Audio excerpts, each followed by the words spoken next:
치솟는 물가에 캐나다인 대다수가 생활비와 문화생활을 줄여가며 허리띠를 졸라매고 있습니다. 설문조사기관인 마루와 야후가 성인 1,517명을 대상으로 조사했습니다. 그 결과 응답자의 61%가 6월 중순에 비해 마트에서의 구매 비용을 줄이기 위해 안간힘을 쓰고 있다고 답했습니다. 또 68%는 외식과 테이크아웃, 배달을 줄이고 있으며 55%는 영화나 스포츠 이벤트 등의 여가 활동에 드는 비용을 절약하고 있습니다. 임금 인상이 인플레이션에 미치지 못하면서 지갑을 열지 않기로 한 겁니다. 응답자의 일부는 캐나다가 이미 경기 침체에 들어섰다고도 답했습니다. 한 달 새 9%포인트 늘어난 26%가 경기 침체가 시작됐다고 본 겁니다. 또 경기 침체가 올 것이란 응답도 59%로 지난달보단 소폭 내려갔지만 절반이 넘었습니다. 때문에 사람들은 저축은 생각지도 못하고 소비를 줄여가며 경기 침체와 고물가를 견디고 있는 겁니다. 지금 당장 휘발유와 먹거리를 고민해야 하는 이들에게 미래 계획은 남의 얘기입니다. 한 가족은 먹고 싶어도 너무 가격이 올라 구매를 포기하곤 한다고 설명했습니다. 이처럼 지출을 줄여나가는 비율을 주별로 보면 대서양주들이 71%로 전국에서 가장 높았고 알버타와 매니토바 68%, 온타리오주 70%, 브리티시 콜롬비아주는 59%, 퀘벡 53%입니다. 이번 조사는 지난달 24일과 25일 이틀간 진행됐으며 오차 범위는 95% 신뢰 수준의 플러스 마이너스 2.5%입니다.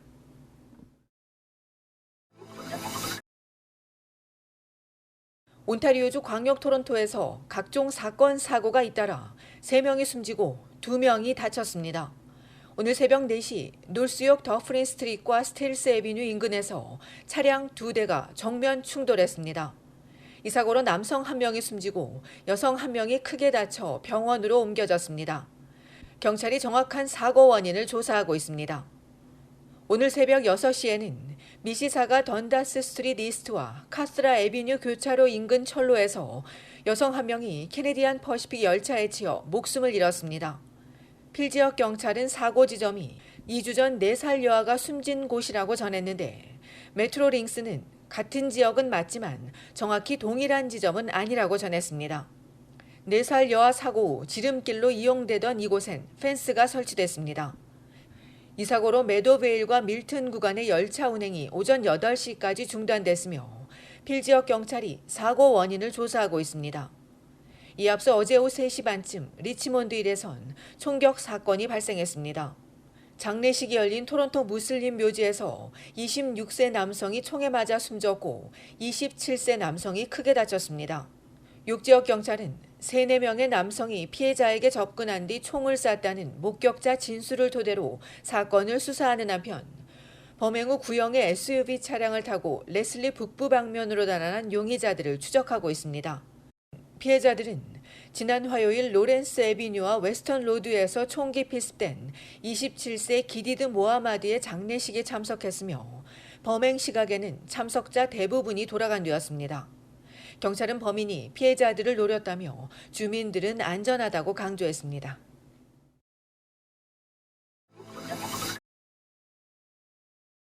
캐나다의 코로나19 7차 대유행은 아직 끝나지 않았습니다.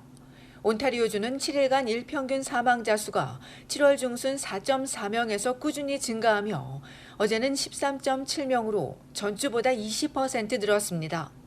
일주일 동안 96명이 추가 희생되면서 7차 유행 가운데 최악을 기록했습니다. 온주 보건 책임자가 지난주 7차 대유행이 정점을 찍었다고 발표했지만 사망자 수는 앞으로 더 늘어날 수 있습니다. 현재도 사망으로 이어질 수 있는 위중증 환자 수는 전주보다 소폭 늘어난 142명입니다. 이로써 지금까지 온주의 누적 사망자 수는 총 13,813명에 달했습니다. 다만 병원 입원 환자 수는 1,382명으로 전주보다 6.9% 줄었습니다. 양성률도 지난주 17.7%에서 월요일 14.4%, 어제 13.4%로 낮아지고 있습니다. 신규 확진자 대다수는 80세 이상입니다. 하수검사에서 광역 토론토와 온주 남서부 지역은 여전히 코로나 확산세가 이어지고 있으며 이외 지역은 감소세입니다. 브리티시 컬럼비아주에선 병원에 입원한 환자가 7월 초 이후 처음으로 400명 아래로 내려갔습니다. 입원 환자는 385명이며 위중증 환자는 지난 4일에 비해 16명 감소한 22명입니다. 이 기간 사망자 수 또한 일주일 전 28명에서 26명으로 줄었습니다. 한편 최근 미국과 영국, 이스라엘에서 마비를 일으키는 폴리오 소아마비 바이러스가 검출돼 연방보건당국이 예의주시하고 있습니다. 캐나다에서 폴리오 바이러스가 마지막으로 확인된 건 1994년이었습니다. 하지만 사라진 줄 알았던 소아마비 바이러스가 주요국들에서 다시 발견되자 캐나다와 각국의 방역당국이 긴장하고 있습니다. 연방보건당국은 가능한 빠른 시일 안에 도시의 하수 샘플에서 폴리오 바이러스가 검출되는지 조사할 방침이라고 밝혔습니다. 당국에 따르면 2020년 아동의 90%가 폴리오 바이러스 백신을 맞았습니다.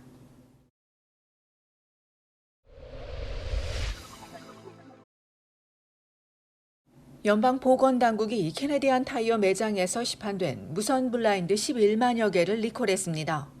리콜 제품은 For Living 브랜드 1인치 라이트 필터링 무선 블라인드로 가로와 세로가 23, 48인치에서 48, 64인치까지 17종이며 2021년 5월 1일부터 지난달 21일까지 팔렸습니다.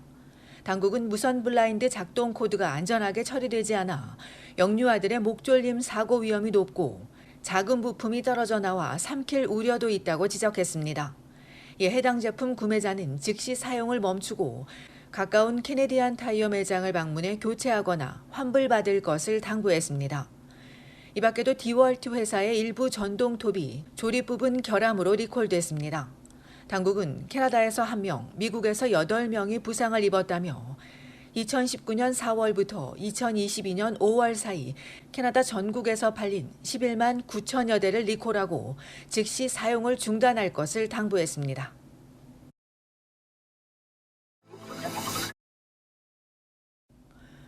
어제 오후 1시쯤 온타리오주 토론토 다운타운의 전기 공급이 끊겨 만여 세대가 큰 불편을 겪었습니다. 전력이 다시 공급되기까지 7시간 넘게 걸리면서 이튼 센터와 아동병원 일부 병동이 정전 사태로 몸살을 앓았고 신호등이 꺼지면서 곳곳에서 극심한 정체 현상이 나타나고 스트리카 운행이 상당히 지연됐으며 갑작스런 정전에 엘리베이터에 갇혀 구조를 요청하는 신고도 다수 접수됐습니다. 토론토 하이드로는 크레인을 싣고 가던 바지선과 포트라인 지역에 설치된 고압선이 충돌하면서 정전이 시작됐고 이것이 에스플러네이드 근처 발전소 장비에 손상을 주면서 다운타운 전체로 이어진 것으로 보고 있습니다. 이와 관련해 토론토시 당국이 정확한 사고 원인을 파악하기 위해 조사에 착수했습니다.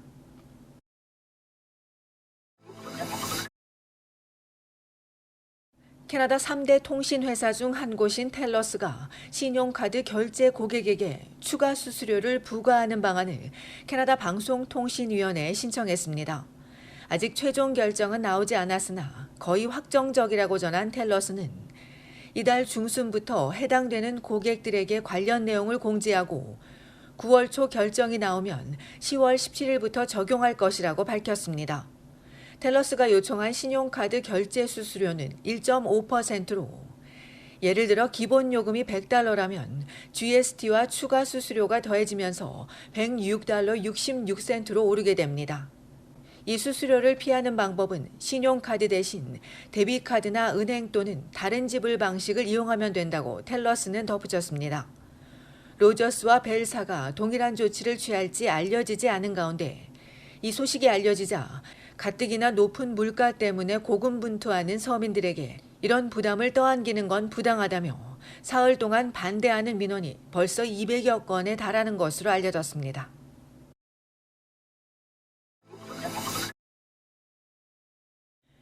캐나다의 원숭이 두창 감염자 수가 첫 감염자가 나온 지 80일 만에 1,000명을 넘어섰습니다.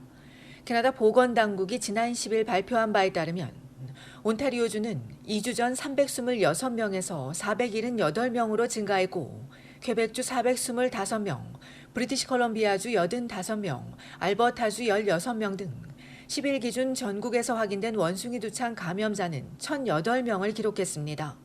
캐나다의 원숭이 두창 감염자는 대다수가 동성과 관계를 맺은 남성으로 18세에서 34세 사이가 가장 많았으며 여성이나 20세 이하 비율은 1% 미만으로 나타났습니다.